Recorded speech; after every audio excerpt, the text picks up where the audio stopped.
Hi friends అందరికీ. ఇవాళ ములక్కాడ పప్పుచారు ఎలా తయారు చేయాలో చూద్దాము. దానికోసం కందిపప్పు మన క్వాంటిటీని బట్టి కడుక్కొని శుభ్రంగా నానబెట్టుకోవాలి. నానబెట్టుకున్న తర్వాత నేను ఆఫీస్ నుంచి వచ్చిన తర్వాత చేస్తున్నాను కాబట్టి ఆకలేసి ఒక లడ్డు ఒక అరటిపండు తినేసాను. ఇలా పప్పుని మొత్తం నానబెట్టుకున్న దాన్ని కుక్కర్లోకి మార్చుకుంటున్నాను.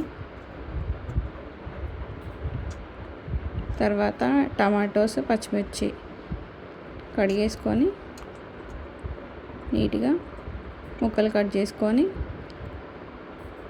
పప్పులోకి కొంచెం మెంతులు యాడ్ చేశానండి బ్యాలెన్స్ చేయడానికి టేస్ట్ని. అలాగే టమాటాలు కట్ చేసుకున్న టమాటాలు పచ్చిమిర్చి అందులో యాడ్ చేసి పసుపు వేసి కుక్కర్ మూత పెట్టేసి విజిల్ పెట్టేయడమే. ఒక 4 విజిల్స్ వచ్చే వరకు ఉడకబెట్టుకోవాలి మెత్తగా. తర్వాత ములక్కాయలు బయట నుంచి తెస్తాం కాబట్టి కడిగేసి పొట్టు తీసుకొని, ఆ పొట్టు తీయడం కూడా చాలా ఈజీ. 2 వైపులా స్క్రేప్ చేసుకొని ఇంకోవైపు కట్ చేసి ఓపెన్ చేస్తే అదే వచ్చేస్తుంది ఈజీగా ఫైబర్తో.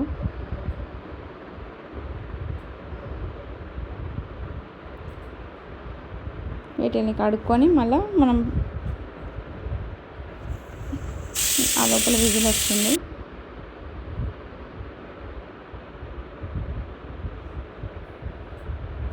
ఓపెన్ చేసి కొంచెం కారం వేసేసుకొని టేస్ట్కి తగ్గ కారం వేసుకొని, ఆల్రెడీ పచ్చిమిర్చి వేసాను కాబట్టి అవసరం లేదు ఎక్కువ. బ్లెండర్తో మెత్తగా మెదిపేసుకొని ములక్కాయలు కట్ చేసుకున్న ములక్కాయలు, ఆనియన్స్, ఉప్పు వేసుకొని మరగబెట్టుకుంటే ములక్కాయలు ఉడుకుతాయి. ఆ లోపల మనం తాలింపు పెట్టుకోవడానికి చూద్దాం. తాలింపు కోసం ఒక గిన్నె పెట్టుకొని కడాయి పెట్టుకొని అందులో తాలింపు దినుసులన్నీ వేసుకొని ఆవాలు, జీలకర్ర, ఎండుమిర్చి, వెల్లుల్లి, కరివేపాకు వేయించుకొని ఇప్పుడు చింతపండు యాడ్ చేస్తున్నాను. ములక్కాయలు ఉడికిపోయాయి. చింతపండు గుజ్జు ఆల్రెడీ నేను ప్రిపేర్ చేసి పెట్టుకున్నాను ఇంట్లో, అదే యాడ్ చేశాను. తాలింపు కూడా వేగిపోయింది, దాన్ని అందులో యాడ్ చేయడమే. యాడ్ చేసి కలిపేసుకొని ఒక్క మరుగు రానిచ్చి పని చేసుకుంటే అంతే టేస్టీ ములక్కాడ పప్పుచారు రెడీ. Thank you.